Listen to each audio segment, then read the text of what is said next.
तो अब हम आते हैं जो इम्पोर्टेंट चीज़ है, विच इज कॉल्ड दी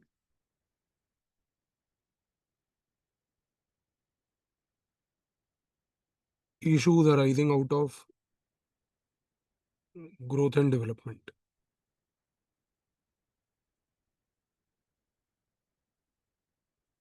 मैंने आपको पहले भी ये बात बताई थी कि स्पेसिफिकली अगर मेंस एग्जाम की बात करो तो मेंस एग्जाम के सिलेबस में ये वर्ड लिखा हुआ है, it's not growth and development but it's called issues arising out of growth and development. तो हमने प्रीवियस जो लेक्चर्स थे, उन प्रीवियस लेक्चर्स में हमने ग्रोथ एंड डेवलपमेंट को लेके जो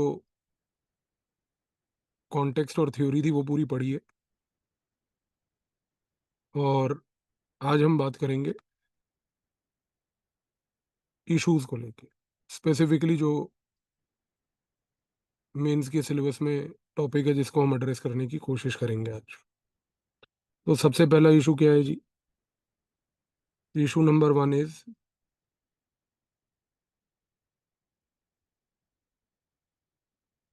मैन्युफैक्चरिंग ऑफ अरिथमेटिक फिटिश।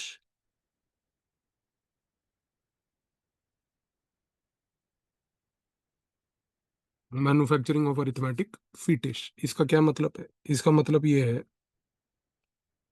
कि एक डिबेट चलता है कि इंडिया का एक ड्रीम है कि हमें एक 5 ट्रिलियन डॉलर इकोनॉमी बनना है। ये जो वर्ड होता है ना, 5 ट्रिलियन डॉलर, 10 ट्रिलियन डॉलर, ये होता है पहली बात तो एक अरिथमेटिक, और इसको कहते हैं एक अरिथमेटिक फीटिश। फीटिश का मतलब होता है कि एक पागलपन इस पर्टिकुलर चीज को अचीव करने का। अब देखो, आप कहोगे कि भाई 5 ट्रिलियन डॉलर इकोनॉमी का अगर एक हमारा एम्बिशन है तो उसमें क्या बुराई है?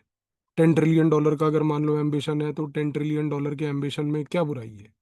बुराई ये नहीं है कि ये गोल्स अचीवेबल नहीं है, बुराई ये है कि हम करना क्या चाह रहे हैं और क्यों चाह रहे हैं। Let's understand what I am trying to say. जब आप एक ऐसा अरिथमेटिक गोल लाते हो तो इस अरिथमेटिक गोल से सबसे पहले तो क्या होता है? इस अरिथमेटिक गोल से एक आप थॉट प्रोसेस इनिशिएट करते हो, और वो थॉट प्रोसेस ये होता है कि भाई जो स्टेट्स हैं इंडिया के अंदर, they must do economic growth. ये क्यों है? क्योंकि हमने एक एम्बिशन रख लिया है। एम्बिशन हमने क्या रखा है? एक अरिथमेटिक रखा है। अब ये एम्बिशन अरिथमेटिक वाला क्या है? 5 ट्रिलियन डॉलर इकोनॉमी। अगर ये 5 ट्रिलियन डॉलर वाली हमने एक अरिथमेटिक एम्बिशन को अचीव करना है तो हम कहते हैं कि भाई states must do economic growth. ये हम क्यों कहते हैं? क्योंकि भाई अगर स्टेट्स इकोनॉमिक ग्रोथ करेंगे तो इस ग्रोथ से क्या होगा sir? Output of goods and services बढ़ेगा। अब देखो, ये आउटपुट, गुड्स, सर्विसेज बढ़ना, ये सब चीजें अगर मैं बोल रहा हूँ तो with respect to all the previous lectures that we have had in this course, आपको अब वो सब चीजें समझ आ चुकी हैं, तो अब वो चीजें दोबारा बोलने की जरूरत नहीं। तो आप जब ये कह रहे हो कि भाई हमें एक इस प्रकार के अरिथमेटिक को अचीव करना है, इस अरिथमेटिक को अचीव करने के लिए आप कहोगे कि भाई स्टेट्स को इकोनॉमिक ग्रोथ करने की आवश्यकता है। स्टेट्स को इकोनॉमिक ग्रोथ करने का मतलब ये है कि सर स्टेट्स को अपने आउटपुट को गुड्स एंड सर्विसेज के बढ़ाना है। अगर स्टेट्स अपने output of goods and services को बढ़ाएंगे तो इवेंचुअली एक सिनेरियो आएगा कि जो टोटल आउटपुट है हमारा, वो टोटल आउटपुट होगा 5 ट्रिलियन डॉलर का। यानी कि इस पूरे अरिथमेटिक गोल के पीछे की जो स्टोरी है वो स्टोरी क्या है sir? To basically increase the output. यानी कि जब हम किसी भी प्रकार का ये अरिथमेटिक एम्बिशन रखते हैं, 5 trillion dollar, 10 trillion dollar, India विश्व की जो है पांचवी सबसे बड़ी अर्थव्यवस्था, तीसरी सबसे बड़ी अर्थव्यवस्था बनेगी, तो what are we trying to say? We are trying to say कि भाई we must, number one, to achieve this kind of an arithmetic goal, raise the output over a period of time. अच्छा, अब सबसे बड़ी बात क्या है? अब when you try to basically have these kind of goals, not only you try to raise the output जो कि होना ही होना है, बट इससे आप एक इन्वेस्टर कॉन्फिडेंस भी बूस्ट करते हो। ये दूसरी चीज होती है जी। क्योंकि जब आपने एक इस प्रकार का एम्बिशन रख दिया स्टेट में कि हमने एक $5 ट्रिलियन की इकोनॉमी बनानी है, तो सर ये $5 ट्रिलियन की इकोनॉमी बनाने का मतलब ये है कि अब आप जितने भी ग्लोबल लेवल की इन्वेस्टर कम्युनिटी है, उस इन्वेस्टर कम्युनिटी को ये मैसेज देने की कोशिश कर रहे हो कि भाई अब आप आके पैसा इंडिया में पहली बात तो इन्वेस्ट करो। क्यों? क्योंकि हमारा इंडिया में इन्वेस्ट करने का लॉजिक ये है कि हमें आउटपुट को बढ़ाना है। और आउटपुट को बढ़ाने का मतलब है कि गुड्स एंड सर्विसेज की प्रोडक्शन बढ़ानी है। गुड्स एंड सर्विसेज की प्रोडक्शन बढ़ानी है तो इसके लिए आप जो है यहाँ पर आके हमारे यहाँ पर इन्वेस्टमेंट करो। पर इस स्ट्रेटेजी में प्रॉब्लम क्या है? इस स्ट्रेटेजी में जिसमें हम कहते हैं कि हम फॉरेन इन्वेस्टर को कन्विंस करते हैं, वो इंडिया में इन्वेस्टमेंट लाता है, उस इन्वेस्टमेंट से हम कहते हैं आउटपुट बढ़ता है। इस स्ट्रेटेजी में सबसे बड़ी समस्या ये है कि ये स्ट्रेटेजी ये लेके चलती है कि अगर तो इकोनॉमिक ग्रोथ हुआ तो उस इकोनॉमिक ग्रोथ से आउटपुट तो बढ़ेगा ही बढ़ेगा, लेकिन उस इकोनॉमिक ग्रोथ से जो आउटपुट बढ़ेगा उसकी वजह से इकोनॉमिक डेवलपमेंट ऑटोमेटिकली होगा। We have already discussed in the previous lectures the difference between the two, so we don't need to revisit it. Problem ये है सर कि दिस इंटायर स्ट्रेटेजी यानी कि this arithmetic fetish is very very assumptive. ये issue है जी यहाँ पर। ये पॉइंट समझ आया अगर मैं जो बोल रहा हूँ? It is assumptive. Assumptive means कि it is based on an assumption. अच्छा, अब आपको याद होगा कि हमने एक बार ये भी चर्चा करी थी कि जब हमने इनिशियली ट्रिकल डाउन थ्योरी अपनाई थी, तो वो ट्रिकल डाउन थ्योरी के पीछे भी हमारा लॉजिक यही था। आपको याद होगा कि भाई बड़ी बड़ी इंडस्ट्री लगा लो, बड़ी बड़ी फैक्ट्रियां लगा लो। बड़ी बड़ी इंडस्ट्री और फैक्ट्री लगाने से ऑटोमेटिकली क्या होगा कि लोगों के हाथ में इनकम बढ़ जाएगी, क्योंकि लोग सारे फैक्ट्रियों में काम करने लग जाएंगे।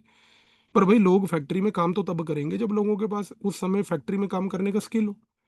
वो स्किल था नहीं तो फैक्ट्री में लोग जॉब नहीं कर पाए। जब वो जॉब नहीं कर पाए तो प्रोडक्शन उस लेवल की नहीं हो पाई। प्रोडक्शन उस लेवल की नहीं हो पाई तो उसकी वजह से गुड्स की अवेलेबिलिटी नहीं हो पाई। और गुड्स की अवेलेबिलिटी नहीं हो पाई तो ओवरऑल इकोनॉमी डेवलप नहीं कर पाई। क्योंकि ये पूरा अजम्पटिव फ्रेमवर्क इंडिया के कॉन्टेक्स्ट में पहले भी फेल हो चुका है। इस रीजन से हम ये कहते हैं कि ये जो नया अरिथमेटिक फीटिश के ऊपर एक नया अजम्पशन हमने अपनाया है, this also assumption is not likely to yield much result. इसका इवेंचुअली कॉन्सिक्वेंस हम ये कहने की कोशिश कर रहे हैं कि वो ये होगा कि in the urge to undertake economic growth, economic development is always neglected. और इस रीजन से हम कहते हैं कि what India needs today right now is a focus on economic development over economic growth. तो ये आपको रिवर्सल समझ आ रहा है जो मैं बोल रहा हूँ? आज अगर हम इस इकोनॉमिक ग्रोथ की फीटिश को लेकर पकड़ लें कि हमें केवल इकोनॉमिक ग्रोथ को ही बढ़ाना है, तो इकोनॉमिक डेवलपमेंट निगलेक्ट हो रही है। वो निगलेक्ट इसलिए नहीं हो रही क्योंकि हम उसको कर नहीं रहे, पर हमें निगलेक्ट इसलिए हो रही है क्योंकि हमने यहाँ पर एक अजम्पशन ले लिया है। और वो अजम्पशन ये लिया है हमने कि भाई अगर हम इकोनॉमिक ग्रोथ करेंगे तो डेवलपमेंट अपने आप होगी, जो पहले भी ऐतिहासिक तौर पर हमारा एक्सपीरियंस कहता नहीं हुई। जो अभी भी हमारा एक्सपीरियंस सजेस्ट कर रहा है पिछले 11 साल से कि वो नहीं हो पा रही है उस लेवल पे। तो India needs what is called as a absolute course correction, where the focus has to be on economic development over economic growth. पर यहां पर जब हम कहते हैं कि sir focus has to be over economic development then economic growth, तो हम ये नहीं कह रहे कि निगलेक्ट करो किसी भी एलिमेंट को। हम ये सिर्फ ये कह रहे हैं कि बॉस कोर्स करेक्शन में हमें फोकस करना है प्रायोरिटाइजेशन पे। हम ये कह रहे हैं कि we need to just be very clear about what is our priority today. हमारी प्रायोरिटी इस मोमेंट पर क्या है? एक अरिथमेटिक फीटिश जिसका ऐतिहासिक एक्सपीरियंस कह रहा है कि वो सक्सेसफुल नहीं है, विजा विज कि एक ऐसी एक्सपीरियंस को जिसको इस मोमेंट पर सोसाइटी में सबसे ज्यादा नीड है। ये चीज पहली बात तो क्लियर रखो। अब यहाँ पर देखो, दो स्कॉलर्स का मैं आपको स्टडी बताता हूँ। एक स्कॉलर हैं रॉबर्ट क्लोवर और दूसरे स्कॉलर हैं यहाँ पर H.W. सिंगर। इन दोनों ने भी क्या किया है कि ये जो पूरा का पूरा अरिथमेटिक फीटिश होता है, इसका एक काउंटर आर्ग्यूमेंट उन्होंने पेश किया है। अब ये आर्ग्यूमेंट अगर आप एग्जाम में लिखोगे विद दी स्कॉलर्स मेंस में, तो आपकी ओवरऑल मार्क्स की जो कैपेबिलिटी है वो बढ़ जाएगी, क्योंकि आप सिर्फ एक थ्योरी आर्ग्यू नहीं कर रहे हो, एक जेनरिक आर्ग्यूमेंट नहीं दे रहे हो, बल्कि उसको रिसर्च के साथ सपोर्ट कर रहे हो, जो मेंस की आवश्यकता होती है। और आंसर राइटिंग की क्लास में कई बार बता चुका हूँ आपको कि इकोनॉमिक्स के जो क्वेश्चंस होते हैं उसमें स्कॉलर्स की बहुत ज्यादा रिक्वायरमेंट है, बिकॉज डायरेक्टिव वर्ड वैसा होता है। अच्छा, अब Robert clover H W singer क्या बोल रहे हैं सर? उन्होंने अफ्रीका की टेरिटरी लाइबीरिया का एग्जाम्पल दिया है, लाइबीरिया का। अब उन्होंने एक थ्योरी कंस्ट्रक्ट करी। सिंगर एंड क्लोवर क्या कहते हैं लाइबीरिया के कॉन्टेक्स्ट में? वो कहते हैं कि भाई लाइबीरिया में इसी प्रकार का एक ग्रोथ फिटिश था। इस ग्रोथ फिटिश में क्या हो रहा था कि जो उस समय गवर्नमेंट थी, उसने जो है बेसिकली फॉरेन इन्वेस्टर्स को कंसेशंस ऑफर करे। वो लाइबीरिया में आए, उन्होंने आकर यहाँ पर आउटपुट को इंक्रीज करा। पर वो जो आउटपुट इंक्रीज हुआ उसमें जो गुड्स प्रोड्यूस हुए, ये जो गुड्स उन्होंने प्रोड्यूस करे, they were meant purely for export.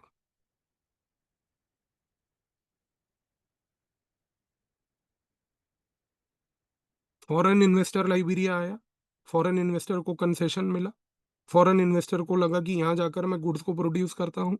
Foreign investor ने गुड्स प्रोड्यूस करे। गुड्स जब प्रोड्यूस करे तो वो सारे गुड्स इस प्रकार के गुड्स थे कि जिनका डोमेस्टिक लेवल पर कोई कंजम्पशन नहीं था, यानी कि लाइबेरिया की जो डोमेस्टिक इकोनॉमी थी उसमें कोई फायदा नहीं हुआ। ये गुड्स जो उन्होंने डोमेस्टिकली प्रोड्यूस करे, इन गुड्स को प्रोड्यूस करने के बाद वो सारे के सारे एक्सपोर्ट हुए। अगर वो एक्सपोर्ट हुए तो यहाँ पर जीएनपी उनका बढ़ गया। अगर एक्सपोर्ट हुए तो जीएनपी बढ़ा, और अगर एक्सपोर्ट हुए तो जीएनपी बढ़ा, तो यहाँ पर ये कहना भी गलत नहीं होगा कि ओनली फ्यू सेक्टर्स डेवलप्ड। ये पॉइंट हम क्यों बोल रहे हैं कि ओनली फ्यू सेक्टर्स डेवलप्ड? क्योंकि भाई इन्वेस्टर फॉरेन इन्वेस्टमेंट जिस सेक्टर में लगा के जिस सेक्टर के एक्सपोर्ट बढ़ाएगा, उसी सेक्टर का डेवलपमेंट होगा। फॉरेनर्स ने आकर पूरी लाइबेरिया के सारे सेक्टर्स में तो पैसा नहीं लगाया, उन्होंने सिर्फ उन सेक्टर्स में पैसा लगाया जहां पे उनको एक्सपोर्ट पोटेंशियल दिख रहा था। अगर उन्होंने उसी सेक्टर में पैसा लगाया जहां एक्सपोर्ट पोटेंशियल था, तो केवल वही सेक्टर डेवलप हुए। और यदि अगर केवल वही सेक्टर डेवलप हुए, तो इसकी वजह से इशू क्या आया? इशू ये आया कि पूरी की पूरी सोसाइटी में जो वेल्थ है, पहली बात तो वो फ्यू सेक्टर्स में कॉन्सेंट्रेट हो गई। अगर वेल्थ पूरी फ्यू सेक्टर्स में ही कॉन्सेंट्रेट हो गई तो क्या हुआ सर? यहां पर इकोनॉमिक ग्रोथ हुआ, but without development. Economic growth हुआ, but it did not happen with economic development. तो एक चीज तो क्लियर है सर कि यहां पर ये जो लाइबेरिया की एक लाइव केस स्टडी है, ये डेमोन्स्ट्रेट करती है कि आज अगर आप पॉलिसी कंसेशन दे रहे हो फॉरेन इन्वेस्टर्स को आपके यहाँ आने के लिए, तो उसकी वजह से इकोनॉमिक ग्रोथ जरूर होगा, आउटपुट जरूर बढ़ेगा, लेकिन उस आउटपुट से इकोनॉमिक डेवलपमेंट होगा या नहीं होगा is a very debatable issue today. ये चीज आपको क्लियर हुई या नहीं हुई? अब देखो सबसे बड़ी चीज सर, क्लोवर एंड सिंगर ने, यही दो स्कॉलर्स ने एक बुक लिखी जिसका नाम है changing thoughts of development problem. Changing thoughts of development problem. इस किताब में उन्होंने लाइबेरिया की स्टडी के बाद एक आर्ग्यूमेंट पेश किया। आर्ग्यूमेंट क्या था जी? आर्ग्यूमेंट ये था कि जनरली जो डेवलपिंग कंट्रीज होती हैं, उनको एक ग्रोथ फीटिश होती है। आप यहां पर जो वर्ड यूज किया जा रहा है इनकी तरफ से, इनकी किताब में, वो है ग्रोथ फीटिश, नॉट अरिथमेटिक फीटिश। इनफैक्ट जो इंडिया के कॉन्टेक्स्ट में डिबेट की शुरुआत में हमने चर्चा करी कि एक अरिथमेटिक फीटिश है हमारा $5 trillion $10 trillion, that is a part of this growth fetish. अब इन्होंने ये बोला कि डेवलपिंग कंट्रीज में जनरली ये ग्रोथ फीटिश होती है, और इन्होंने उसका रीजन भी एक्सप्लेन किया। इन्होंने कहा कि प्रॉब्लम ये है कि जो डेवलपिंग कंट्रीज हैं वहां पर जो पॉलिटिकल क्लास होती है वो बेसिकली जो पब्लिक है उसकी lack of knowledge of economics का फायदा उठाती है। डेवलपिंग कंट्रीज में क्लोवर एंड सिंगर कह रहे हैं कि जो पॉलिटिकल क्लास है वो इस प्रकार के ग्रोथ फीटिश के बारे में चर्चा अक्सर इसलिए करती है क्योंकि वहां पर लोगों के पास इकोनॉमिक्स को समझने की ज्यादा नॉलेज नहीं है। इसकी वजह से क्या होता है कि पॉलिटिकल क्लास इमोटिव स्लोगन्स देती है, और ये इमोटिव स्लोगन्स से वो कहते हैं कि सर पब्लिक इमेजिनेशन कैप्चर हो जाती है, और इस पब्लिक इमेजिनेशन को कैप्चर करने के बाद पब्लिक की माइंड में एक आइडिया आ जाता है कि सर इकोनॉमिक डेवलपमेंट हो रही है, जबकि रियलिटी में इकोनॉमिक ग्रोथ हो रही होती है और इकोनॉमिक डेवलपमेंट नहीं होती। कॉन्सेप्ट समझ आया आपको क्लोवर एंड सिंगर का? कि आप सोसाइटी में, क्योंकि लोगों को इकोनॉमी के डायनेमिक्स को समझने की ज्यादा क्षमता नहीं है, तो आप कुछ इमोटिव स्लोगन्स का प्रयोग करो। उन इमोटिव स्लोगन्स के वजह से पब्लिक की पूरी इमेजिनेशन को कैप्चर करो। जब पब्लिक की इमेजिनेशन कैप्चर हो गई तो पब्लिक के दिमाग में एक ये आइडिया बैठ जाता है, और वो आइडिया ये होता है कि बॉस कंट्री में डेवलपमेंट हो रही है। And today we don't understand the fact that what we call development is not actually development but it's actually economic growth. ये पॉइंट आपको क्लियर हो रहा है या नहीं हो रहा है सर? कि that point is basically what, it's more of economic growth and not economic development. So what is eventually happening is that economic development जो है वो फिर निगलेक्ट हो रही है। इकोनॉमिक डेवलपमेंट जो है वो क्या हो रहा है सर, वो फिर निगलेक्ट हो रही है। तो ये पॉइंट आपको समझ आ रहा है नहीं आ रहा है सर? तो क्लोवर एंड सिंगर ने ये जो पब्लिक इमेजिनेशन को कैप्चर करने वाली बात करी, ये चीज को समझना बहुत आवश्यक है।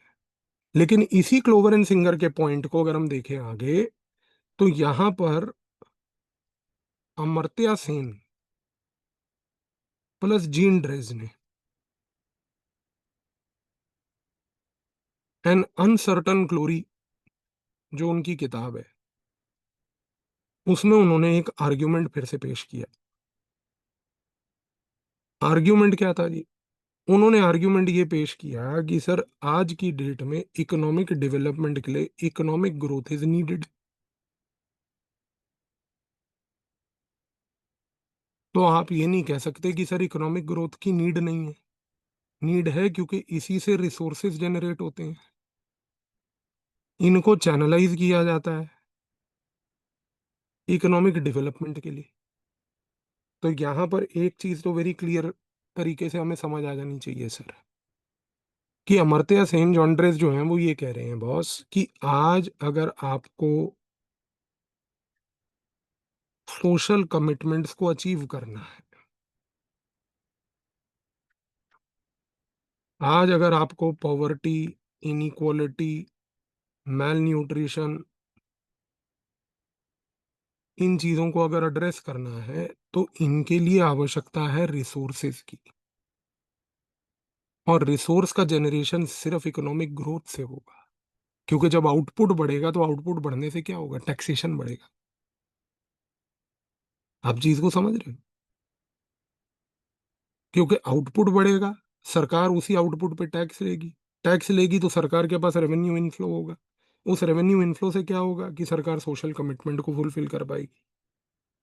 तो इन्होंने बेसिकली ये कहने की कोशिश करी कि जो क्लोवर एंड सिंगर हैं, जिस प्रकार से वो ये चीजों को पेश कर रहे हैं कि नहीं इकोनॉमिक ग्रोथ करना ही एक पाप है, अपराध है, वैसी कोई परिस्थिति नहीं है। तो यहाँ पर ये जो पूरा पहला इशू था सर, इस इशू में हमने क्या समझा? इस इशू में हमने ये समझा कि पहली बात, जो कंट्रीज हैं वो बेसिकली एक ग्रोथ फीटिश लेके रखती हैं। ये जनरल पॉइंट है। इस ग्रोथ फीटिश का एक मैनिफेस्टेशन है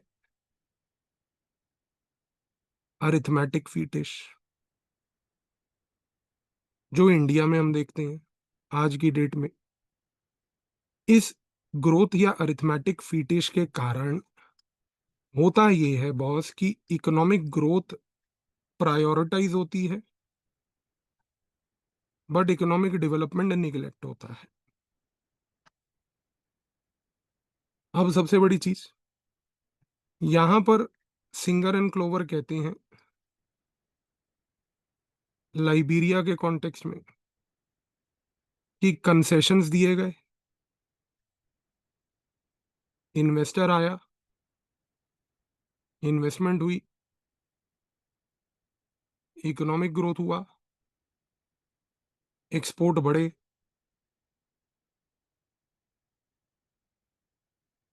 ऑल सेक्टोरल डेवलपमेंट नहीं हुई। तो सिंगर एंड क्लोवर ने उस थ्योरेटिकल प्रेमाइस को एक्सप्लेन किया एक लाइव इलस्ट्रेशन ऑफ लाइबेरिया का देकर। और फिर ये लाइव इलस्ट्रेशन के बाद उन्होंने एक आर्ग्यूमेंट डेवलप किया। वो आर्ग्यूमेंट क्या था जी? कि भाई lack of knowledge of economics, इसका एडवांटेज लेके पब्लिक इमेजिनेशन को कैप्चर करने का ये तरीका है। और जब आप लैक ऑफ नॉलेज की वजह से पब्लिक इमेजिनेशन को कैप्चर करते हो तो लोगों को लगता है इकोनॉमिक डेवलपमेंट हो रही है, बल्कि रियलिटी ये है कि इकोनॉमिक ग्रोथ हो रही होती है। सर आज जब भारत की सरकार हम कहते हैं कि बहुत डेवलपमेंट कर रही है, हम कंफ्यूज कर रहे हैं उस डेवलपमेंट को और इकोनॉमिक ग्रोथ को। क्योंकि डेवलपमेंट का मतलब हुआ सोशल कमिटमेंट्स, और वो सोशल कमिटमेंट्स में जहां पर पॉवर्टी, इनइक्वालिटी और मेल न्यूट्रिशन की चर्चा है, उसके बारे में हमारे पास कोई क्लियर कट डेटा की अवेलेबिलिटी नहीं है। तो यहां पर क्या हो रहा है सर? यहां पर ये हो रहा है कि there is, as what Clover and Singer said, conflation of economic growth and economic development. Conflation, do you understand the meaning of the word conflation? Conflation means coming together, mixing of it. We are confusing the two. Conflation, we are conflating, mixing, confusing the two. इस context में Amartya Sen plus gene trace क्या कहते हैं जी? कि sir economic growth is needed for economic development. वो ये क्यों कहते हैं? वो कहते हैं कि बॉस देखो, इकोनॉमिक ग्रोथ होगी, आउटपुट बढ़ेगा, आउटपुट बढ़ेगा तो क्या होगा सर? सरकार टैक्स लेगी, टैक्स बढ़ेगा, टैक्स बढ़ेगा तो क्या होगा सर? मनी अवेलेबल होगा, मनी अवेलेबल होगा का मतलब क्या है? सरकार के लिए रेवेन्यू होगा, क्योंकि जो सरकार के लिए इनकम आ रही है वो कहाँ से आ रही है? टैक्स के थ्रू आ रही है। तो सरकार को अगर अपनी आमदनी, अपनी इनकम बढ़ानी है तो सरकार अपनी इनकम बढ़ाने के लिए क्या करेगा? आउटपुट को ज्यादा बढ़ाने की कोशिश करेगा। लेकिन अमर्त्य सेन ये कहते हैं कि सर अगर सरकार सिर्फ इस पॉइंट पर आगे रुक जाए तो प्रॉब्लम है। कि सरकार कहे कि नहीं भाई, हम तो धंधा करने बैठे हैं, हमें सिर्फ अपना रेवेन्यू बढ़ाना है, नहीं। अमर्त्य सेन कहते हैं कि देखो, रियलिटी में करना क्या है कि रेवेन्यू प्राप्त करके, यानी कि if you get income, when do you get income, how do you get income? Bye promoting more output. अब आप समझ रहे हो कि आज गवर्नमेंट ऑफ इंडिया बार बार ऐसी पॉलिसीज और बार बार ऐसे एक्ट्स क्यों क्रिएट करती है जिससे हम कहते हैं एक सिंपल लाइन में कि there is ease of doing business. बेटा ये सारी चीजें प्रीलिम्स में आती हैं, कंसेप्चुअल क्वेश्चंस बन के आजकल। प्रीलिम में अब वो जमाना चला गया।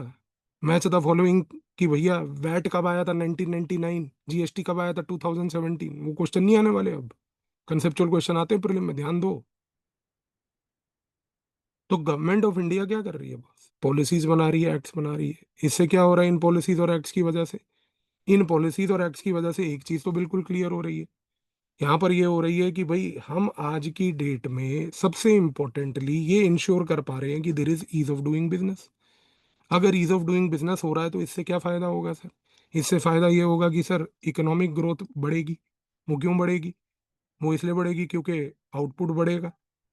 वो इसलिए आउटपुट क्यों बढ़ेगा? क्योंकि जाहिर सी बात है कि जब आपको फैक्ट्री लगाने के लिए एक ईज मिलेगा, एक बिजनेस को सेटअप करने के लिए ईज मिलेगा, तो आप ओवरऑल गुड्स एंड सर्विसेज के प्रोडक्शन को बढ़ाओगे। जब गुड्स एंड सर्विसेज के प्रोडक्शन को बढ़ाओगे तब क्या होगा? जितना गुड्स एंड सर्विसेज का प्रोडक्शन बढ़ेगा उतना ही सरकार के पास टैक्स बढ़ेगा। सरकार के पास टैक्स बढ़ेगा की मतलब ये है कि सरकार की इनकम बढ़ेगी। और टैक्स सरकार के लिए क्या होता है? टैक्स सरकार के लिए उसका रेवेन्यू होता है। अगर टैक्स सरकार के लिए उसका रेवेन्यू है और टैक्स की वजह से सरकार की इनकम बढ़ रही है तो एक चीज तो क्लियर है। एक चीज तो क्लियर है यहाँ पर। और वो क्या है? कि भाई आज की डेट में जितना सरकार एक रेवेन्यू लेगी, जितना सरकार एक इनकम आपसे लेगी, उससे एक चीज तो तय है सर। उसी पैसे से सरकार, उसी रेवेन्यू से सरकार सोशल कमिटमेंट्स को पूरा करेगी। और जब सरकार को सोशल कमिटमेंट पूरी करनी होगी तो ये क्या होगा सर? सोशल कमिटमेंट पूरी करने का मतलब ये है कि सरकार इसी पैसे से एक चीज करेगी बड़ी इंपॉर्टेंटली, कि वो इकोनॉमिक डेवलपमेंट करेगी। तो अमर्त्य सेन का आर्ग्यूमेंट क्या है boss? Economic growth is needed for economic development. Point समझ आया आपको? Needed for economic development. तो बॉस एक चीज क्लियर है, ग्रोथ फीटिश है, पर ग्रोथ फीटिश तब तक ओके है जब तक वो इकोनॉमिक डेवलपमेंट करने के लिए मदद कर रहा है। ग्रोथ फीटिश तब तक ओके है जब तक ग्रोथ फीटिश हमारे को आज की डेट में इस चीज का समर्थन दे रहा है कि वो रेवेन्यू से हम सोशल कमिटमेंट्स को पूरा कर पा रहे हैं। तो इस तरीके से अगर हम बैलेंस करके बात करें तो कल को क्वेश्चन मेंस में जैसा मर्जी आ जाए, अगर वो आपसे पूछे कि भाई ग्रोथ फीटिश को सपोर्ट करो, आर्ग्यूमेंट को सपोर्ट करो कि भाई $5 ट्रिलियन इकोनॉमी का ड्रीम अच्छा है और होना भी चाहिए, तो आप लाइबेरिया का एग्जांपल लेके वहां पे उसको कोट कर दो कि देखो जी, कंसेशन हुए, एक्सपोर्ट बढ़ा, आज की डेट में इंडिया भी उसी एम्बिशन पे लगी है। उसमें फिर वो वाला पॉइंट हटा दो कि भाई सारे सेक्टर्स में ग्रोथ नहीं हुआ। लेकिन अगर वो कहे कि भाई ग्रोथ फीटिश के साथ क्या डेवलपमेंट की बैलेंस आउट करना जरूरी है या नहीं, तो उस डिबेट में फिर आप आर्ग्यू कर दो क्लोवर एंड सिंगर के साथ, थ्योरी के साथ, अरिथमेटिक गोल के साथ, और एंड में अमर्त्य सेन के साथ। तो इस तरीके से आपका एक पूरा बैलेंस आंसर यहाँ पे तैयार हो जाएगा। ये चीज क्लियर हुई जी सबको? थोड़ा सा इकोनॉमिक्स हेवी ड्यूटी होता है सर। ऐसा नहीं होता है जैसे बाकी सब्जेक्ट्स हैं, that is the only difference in economics. आप समझ रहे हो जी? तो ये चीज आपको यहाँ पर बहुत क्लियर कट तरीके से बेटा याद रखनी है। समझ आया सबको अब सारी चीजें या नहीं आई? आयुष क्लियर हुआ या नहीं हुआ? क्योंकि यहाँ पर ये चीज समझनी जरूरी है बेटा। At the end of it, economic growth alone can never guarantee economic development unless economic growth is done for the purpose of economic development. ये क्वेश्चन अगर मेंस में इस तरीके का भी आता है तो you have to be very clear.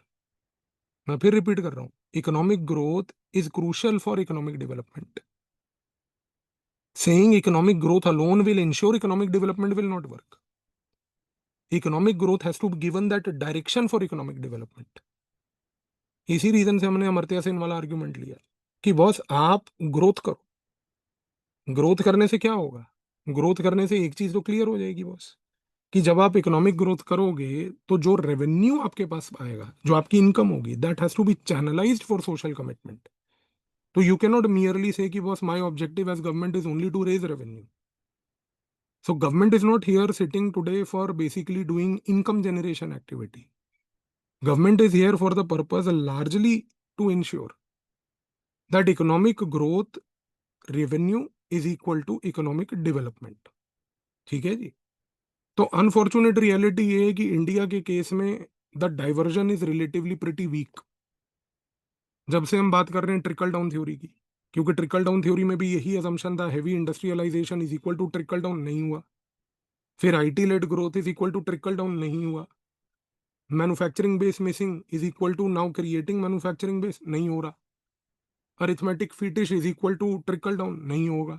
So there are lot of missing elements in our overall approach. ये चीज क्लियर हो गई जी सबको? देखो यार, कंसेप्चुअल चीजों को समझ लो, बिकॉज एक जगह पर तो हो गया कि ठीक है जो मेंस में लिखना है, बट ये सब चीजें प्रीलिम्स में आती है, मैं फिर बोल रहा हूँ। अलग से करने का कोई लॉजिक नहीं है अनलेस आप इनको एक थॉट प्रोसेस के नजरिए से समझ रहे हो पूरा क्लियर कट आर्ग्यूमेंट को, वरना दिक्कत आएगी। क्लियर जी? Good to go? भाई as of now the concept of growth fetish जो क्लोवर सिंगर की रिसर्च करी है वो it is common availably only in the developing countries today, not in the developing world, developed world, because developed world में तो already development हो चुका है वहां पर। आज डेवलपिंग कंट्रीज हैं जिनको आउटपुट बढ़ा के इकोनॉमिक डेवलपमेंट करना है। तो क्लोवर सिंगर की पूरी स्टडी और अमर्त्य सेन की पूरी रिसर्च जो है that is focused more on what is called as the developing countries with specific focus of India with respect to. देखो आप जब भी यार मेंस में आंसर लिखते हो ना, मैं आपको एक फैक्ट बता रहा हूँ। इकोनॉमिक्स में 140 नंबर अप्रोक्सीमेटली जो मेंस में आता है पेपर 3 में, उसका अप्रोच ये रहना चाहिए कि आप एक थियोरेटिकल प्रीमाइस दो। उस थियोरेटिकल प्रीमाइस से आप फिर आगे बढ़कर जो है एक ब्रॉड स्टडी ऑफर करो जो इकोनॉमी की स्टडी है। उस इकोनॉमी की स्टडी के बाद उसको इंडिया से लिंक करो। तो जैसे हमने करा कि भाई we started with a theoretical premise of $5 trillion dream, then we boiled down to Clover and Singer model which is an economist theory. उसमें हमने लाइबेरिया का केस देखा। फिर वहां से आप जीरो डाउन करो उसको इंडिया की एप्लीकेशन पे, तब आपको मार्क्स मिलेंगे इकोनॉमिक्स में। इसी रीजन से पेपर 3 में लोगों के नंबर नहीं आते। पता ही नहीं है पेपर 3 में करना क्या है, पता ही नहीं है इकोनॉमिक्स में आंसर लिखना कैसे है। फैक्ट्स रट के चले जाते हैं, वही लिखे जा रहे हैं वहां पर, ना कोई एनालिसिस है ना कोई एनालिटिकल एबिलिटी है, नंबर नहीं देगा यूपीएससी। तो ये चीज याद रखनी है आपको, ये ब्रॉड फ्रेमवर्क दिमाग में रखो। कोई क्वेश्चन आ जाए, now you can handle this. समझ में आया जी? चलो, let's meet in the next class in 10 minutes.